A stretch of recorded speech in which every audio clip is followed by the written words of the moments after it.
రొయ్యలకి పోపు పెడదాం ఫ్రెండ్స్.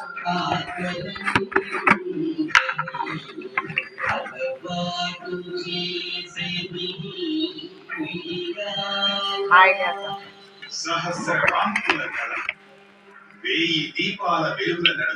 ఇందులో వేసాం కదా ఒక స్పూన్ దాంట్లో వేసాం. గోంగూరలో స్పూన్ వేసాం కదా ఒక 3 స్పూన్ ఆయిల్. ప్రతినిత్యం జరిగే సుమనోహరమైన సేవ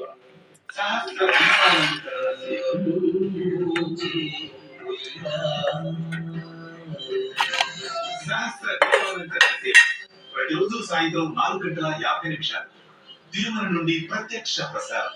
సహస్ర దీపాలంకరణ సేవను వీక్షిద్దాం. మన ఇంట సంధ్యా దీపాన్ని వెలిగిద్దాం. వెల్లుల్లి ఫ్రెండ్స్.